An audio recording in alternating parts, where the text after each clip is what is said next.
Everyone, this is the Sports Show podcast, and today we're joined with UFC fighter Brady Hiestand. How are you, mate?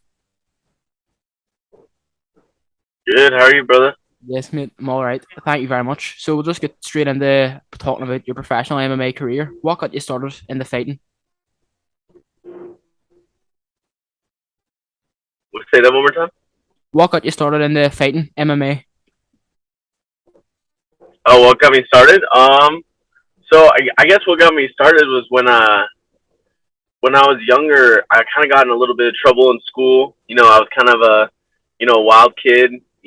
Everyone thought I was going to be a troublemaker and stuff because I was kind of a troublemaker, and so my parents got me into it. And when I was in eighth grade, I started boxing and doing that. And then once I turned 14, I started doing jujitsu. And then ever since I started doing jujitsu, there's a few guys at the gym doing MMA. And then that kind of was my start. And I had my first cage fight when I was 16. Brilliant. And then since then you've started up your professional career. You've went 5-1, and then obviously the Ultimate Fighter got a hold of you. First of all, how was that experience? The whole Ultimate Fighter. It was awesome. Yeah, it was great. I enjoyed the experience for sure. It was like the biggest, because when I hopped on, when I got in the Ultimate Fighter, I was 21. And so going and being in a house with these guys for a month and a half was the longest I'd ever been away from home. Yeah. I hadn't traveled a whole lot. I'd gone on a few trips like for a couple weeks, but I'd never been away from home in contact with my family for longer than 2 weeks. And so it was kind of a crazy experience, and I think it was like a lot of growth for myself. I was able to kind of do things on my own, and you're fighting people in the house, so you got to rely on yourself and your own mental fortitude. So I think it was a good growing experience for me. Gave me a lot of confidence. Yeah. And then see the Ultimate Fighter. Was that sort of qualifications, or did you just sort of get selected from your skill, or what was that all about? It's kind of like a job interview. They put out that they were doing the Ultimate Fighter, and then you send in an application. Um, I filled it out. They did a few Zoom calls. They looked at my record. They talked to me a few times over Zoom. They flew me out. I did my medicals, all that good stuff, and then yeah, it all checked out, and they picked me. Yeah. And then you won your first two fights, one by decision and one by knockout, which is very, very good. And then you went on the finale, which is unfortunate loss, but on a big stage. How did that feel for you? You know, um, Going back to the wins, the wins were like a huge boost in confidence, especially because in the house I fought the three guys with most experience. The first guy I fought was obviously my good friend Josh. He had a record of I think it was like 16-3 or something like that, and he had fought Marlon Moraes for a world title at one point. So beating those guys gave me so much confidence, especially going into that finale fight. And losing that finale fight, it hurts. I hate to lose. I'm not a guy that's like, I went out there and tried, and it was so great. I take what I learned from it, but I do my best to never put myself in that situation. And in my opinion, I think I won it, and a lot of people around me, and I've been told that a lot. So it depends on who you ask if I lost. The judges thought I lost that night, but it is what it is. I learned from it, and I'm just not going to let a fight come that close again. Yeah. And me personally, watching back on that fight, I actually thought you won as well. But I think these are the way the things go, unfortunately. But how much did you want to get back You know into how the? the judges are. There's so many.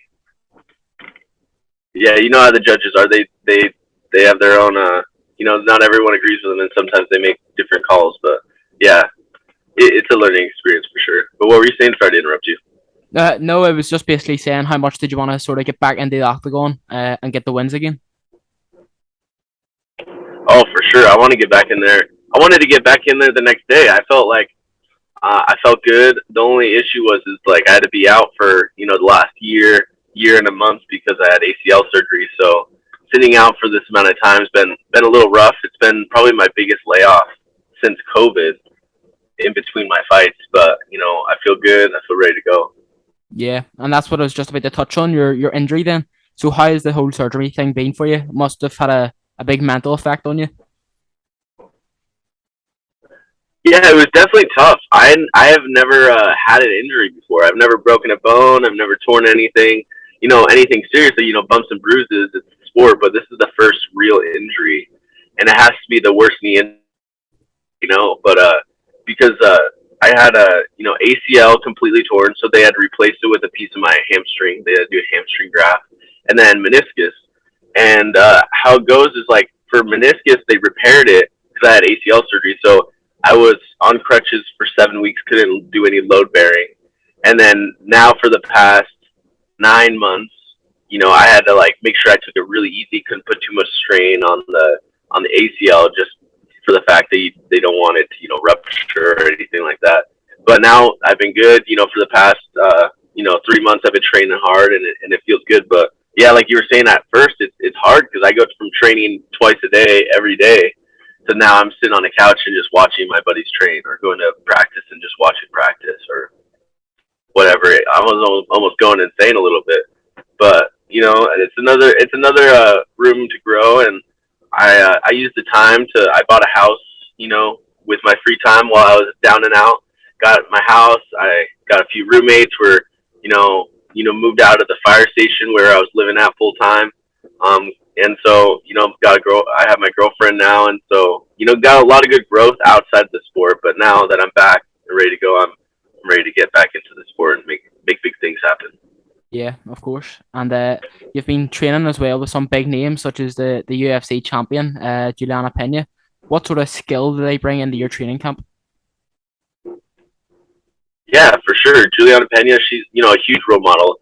I think the biggest thing that Juliana has, obviously she has great striking, great grappling, all these things, but she has the best mental fortitude in the game. She's so mentally tough, and she's so self confident and ready to go out there and fight anybody. And I learn a lot from that, and the way she conducts herself and has their team and all that stuff. Um, but yeah, so that was it. It's cool to be training with her. Obviously she's in Chicago, so I only see her every once in a while. But Mike Hiesta's up here. Another guy that was in the UFC, fought Bellator. He was on the Tough Season 15. Sam Cecilia. He's a big training partner of mine. He's close to my weight, so we train a lot together. And yeah, I'm lucky to have people around me. And a lot of these guys like blazed a good path for the up and coming guys in our gym right now.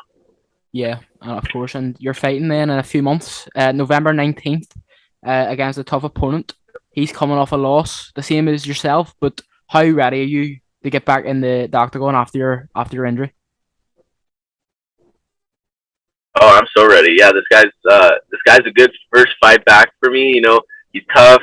He's got a good record. He's got a good. He's from a good gym. So I'm excited to go put my skills out there and kind of show my growth and show how much better I am with two good legs rather than just one. Yeah, of course. And have you been doing much research on him? What his attributes are and where you can sort of hurt him the most? Oh, for sure. Everyone in the UFC should be good everywhere. So I'm not discrediting anything he does. I just know he's got good hands. He has some submission wins. So it should be a good fight. I feel like I'm a well-rounded fighter, and I'm treating him like he's one of the best in the world. And so I'm training like it, and I'm gonna go out there and fight the best fight I got. Yeah, of course. And you're still very young fighting in the UFC. What are your sort of long-term and short-term goals at the minute? Yeah, I think they did an article last year. It's probably changed, but I was like the fifth youngest in the UFC, which is crazy that there's 5 people younger than me still, and I'm only 23. But yeah, so my short-term goals, I need to get at least one fight in by the end of the year. I'm hoping for two. So get this Fernie fight out of the way, maybe fight again, and I'm just trying to get the ball rolling, make some money, make some leaps in this sport, and obviously the long-term goal, the ultimate goal, get that belt. I know I can do it, here in the short future. I just got to rattle off wins. I feel like I'm, such a physical fighter, and I feel like my skills are there. If there's anything stopping me from getting to that title. Yeah. Brady, thank you very much for coming on the show. It's been a pleasure to have you on, and can't wait to see the future, the UFC belt wrapped around your waist. Thank you, brother. I appreciate it. I appreciate your time. Thank you so much. Yes, of course. See you later, mate. Thank you.